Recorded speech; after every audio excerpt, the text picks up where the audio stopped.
What's up everybody, Kwame here, back again with another video, and today I wanted to give you a quick, brief overview of probably the most used app that for organizing my mobile photography and editing, which is Lightroom Mobile. So I really like Lightroom Mobile, and this is a free application or free app from Adobe. You do need a Adobe ID to use it, but that is free. You just go to adobe.com. I will have a link down below where you can get your free Adobe ID. Then you log in, create an account, and then you can log into Lightroom. And the reason why I like using Lightroom is because it is a much easier way to organize and edit my pictures. And I say that because if you're using iPhone or Android, and this happens to be on an Android phone, but they look the same either way, I don't like not being able to sort and organize the pictures the way I want to do so. And so with Lightroom, I can create folders, I can import pictures, I can shoot pictures straight from the app, and it's all contained into one app here. And I really like that. Then what's also great is it will sync across multiple apps and even back to my desktop. Now it does cost $10 a month to unlock that feature, but for $10 a month, you're getting the ability to sync your images and the video, but I just use it for images, all across your different devices. But then you also get the full desktop version of Lightroom and Photoshop. And if you're someone who's taking, your photography seriously, and you kind of want to step up your game in the editing of photography, this is a great way to do it, I think.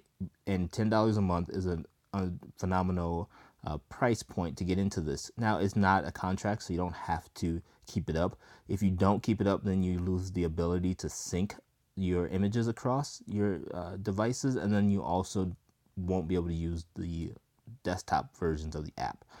But having said that, let's just take a look at Lightroom Mobile here. Now, first of all, you'll see we're in the organize pane here, and then you can actually add pictures straight from your camera roll, either on iPhone or Android. And then you can also take pictures and then save them straight into Lightroom. Now, with the newer iPhone 7, 7 Plus, and some Android phones, you can shoot raw images. And I will have a video that goes into the debate of RAW versus JPEG, but you get a quick overview as you get more detail in a raw image. Now, you do have to process a raw image, but it's nice because straight from your Lightroom app, you can shoot the raw image. And the Lightroom app is actually pretty good for taking pictures. If you click on the little LR at the top corner here, it will open up the different options you have. So I'm on Android, so you can use an SD card. You can sync over Wi-Fi only. If you are on a data plan and you're using this on your phone, or if you have data on your tablet, I would definitely suggest setting up syncing only over Wi-Fi, just because the images can be pretty large. I went to a state park yesterday, took some pictures, and it was only 37 pictures I uploaded, but it was about 2 gigabytes worth of data. So you can use a lot of data pretty quick. And then you have you can import pictures directly from your camera whenever you take them. Video the same way. So you have different options you can play with. And so when you are in your the Lightroom Mobile, you can see the collections. I have 69 collections. Now, what's great about this is, again, this syncs back to my desktop. So if there's something I can't fully edit in here within the mobile app, I can also kick it over to my desktop version of Lightroom, do some local adjustments, or even edit it in Photoshop, save it, and it's synced up in my Lightroom Mobile.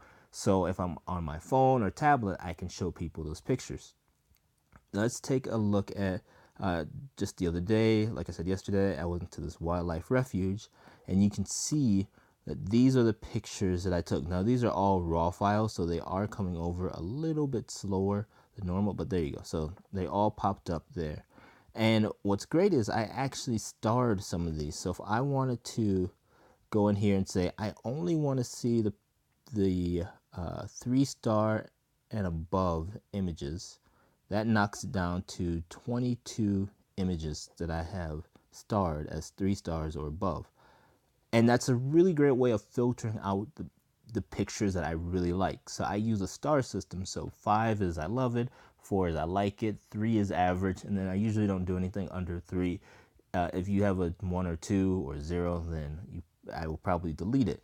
But having said that, it's a really quick and easy way to say, okay, I only want to see the images that are equal to 3 stars or 4 stars. And then all the rest of the images I can go in and delete.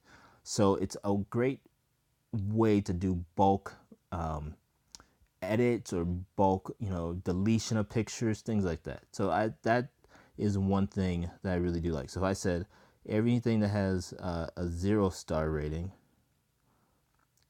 now I could delete these pictures because I know, I wouldn't use them. Now, this one here, if I look at it, I would probably give this a, oops, you know what? Because I have it at a 0-star rating.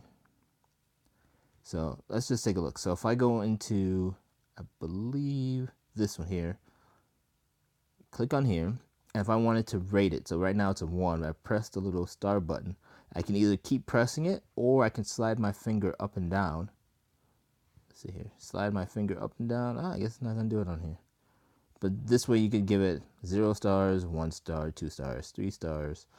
And then you can zoom in and you can see the detail in here. And zoom back out. And so I really do like having this all in one. And then from down here, you can see I can crop it. If I press this here, I could crop. If I go in here, these are some presets that you can play around with. Or in here, you can edit it yourself. And so that is it's a really powerful tool that, if you're really serious about editing your pictures, you can really dive in and do some really cool edits and really get your hands dirty editing these pictures. Now, the one thing that it kind of lacks right now is local adjustments, like brushes. And so on the desktop version, you can actually have local adjustments using a brush and like kind of paint over areas that you want to work on. In the mobile app, you have spots that you can put on there and then edit within those spots. So it is, it's still a work in progress, but for being a mobile editing tool, this is very powerful. And I'm pretty sure Adobe is moving towards the mobile versions of their applications being the main versions of their applications, because they're doing a lot of cool things. And you can, even if you have Photoshop on here, and again, if you have the Photoshop package, it's called the photography package, where you get Lightroom, Photoshop for $10 a month, and you get all the syncing. You can actually edit your pictures within Photoshop on your phone, and you're not saving a second copy or anything. You're just kicking it over to Photoshop, doing whatever edits you need, and then bringing it back into Lightroom. And it makes it really a really well-rounded device. And so you can see, well-rounded application. So this is the edited version of this picture. And this was done in Snapseed, which I'll do a video on later.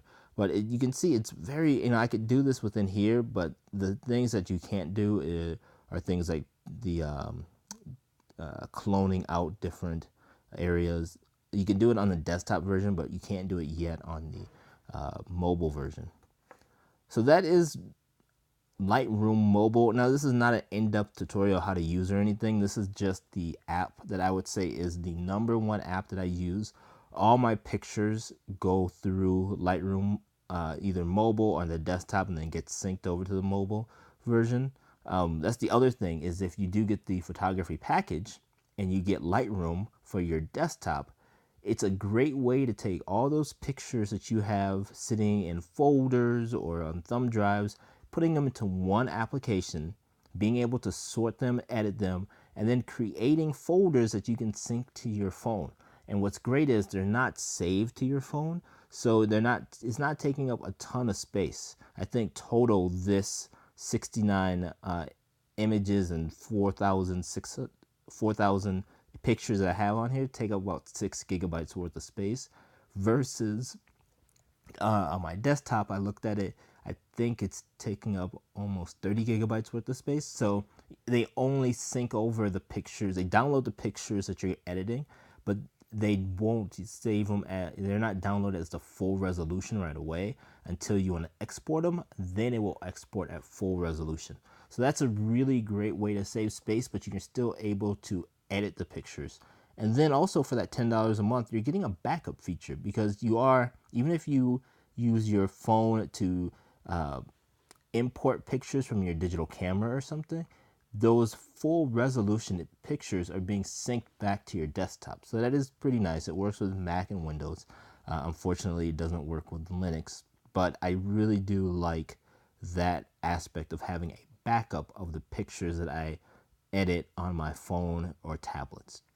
So as always, thank you for watching this video. If you do have any questions or concerns about how I do anything, let me know down in the comments below. I will definitely get back to you. I will be doing a more in-depth workflow of Lightroom Mobile and how I edit my pictures in a later video. But I just wanted to give you again a brief overview of why I like Lightroom so much, Lightroom Mobile so much. Thank you as always, and I will see you in the next video. Have a great rest of your day. Bye.